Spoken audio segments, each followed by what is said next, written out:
May isa na namang malaking trade rumor na umiikot sa NBA at mukhang hindi pa sumusuko ang Los Angeles Lakers sa kanilang hangarin na makuha si Jonathan Kuminga. Ayon sa ulat, patuloy pa ring sinusuri ng Lakers ang lahat ng posibleng paraan para maipasok ang batang forward sa kanilang roster.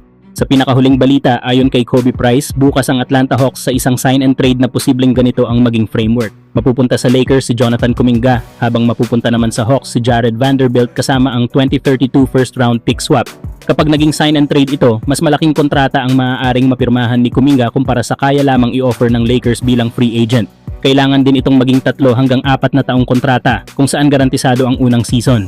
Malaking benepisyo ito para sa Lakers dahil makakadagdag sila ng isang batang, athletic at explosive forward na kayang tumakbo sa fast break, dumepensa sa iba't ibang posisyon at lumikha ng sariling opensa.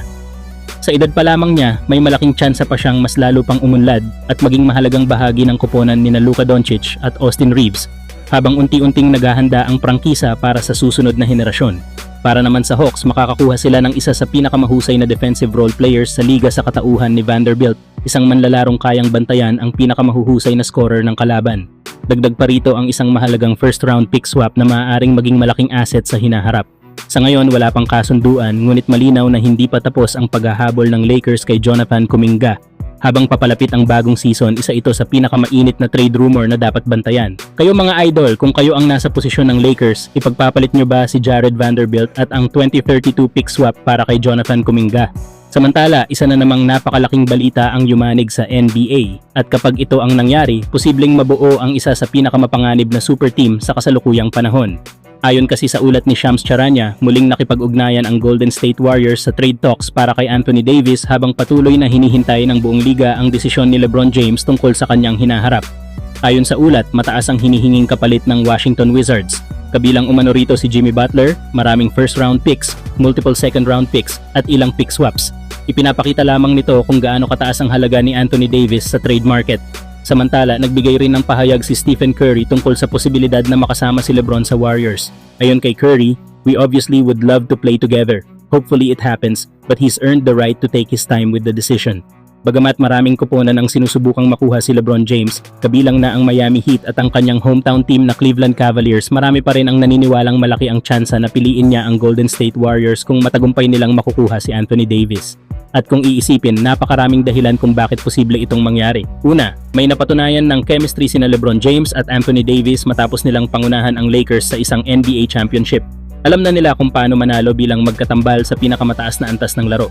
Pangalawa, sina LeBron, Anthony Davis at Stephen Curry ay naging magkakampi rin sa Team USA at magkasamang nagwagi ng Olympic gold medal. Ibig sabihin, meron na silang karanasan sa paglalaro bilang magkakasama at alam nila kung paano mag-adjust sa isa't isa. Dagdag pa rito, matagal nang kilala ang matibay na pagkakaibigan nina LeBron James, Anthony Davis at Draymond Green. Hindi lingid sa lahat na malaki ang respeto nila sa isa't isa, bagay na maaaring makatulong sa pagbuo ng mas matatag na samahan sa loob ng Warriors. Lalo at parehas lang sila ng agent si Rich Paul. At kung pag-uusapan ng pedigree, hindi na kailangang patunayan pa ng 4 na ito ang kanilang kakayahang manalo. Si LeBron ay 4 na beses na NBA champion, si Stephen Curry ay 4 na beses ding kampeon, si Draymond Green ay bahagi rin ng 4 na Warriors championship, habang si Anthony Davis ay isa ring NBA champion. Lahat sila ay may karanasan sa pinakamalalaking laban at alam kung ano ang kailangan para maiuwi ang titulo. Kaya isipin ninyo ito, kung ang 4 na superstar na ito ay napatunayang kayang manalo ng championship sa magkakaibang sitwasyon, paano pa kaya kung magsama-sama sila sa iisang koponan? Walang duda na agad silang magiging isa sa pinakamalalaking banta sa buong NBA at posibleng manguna sa listahan ng mga paboritong magkampiyon. Alley-oop again, and Davis throws it down. And a foul. Came off the bench the first 16, now he's starting. Look at this. Lakers wowing the crowd a bit. Davis! Boy, he is...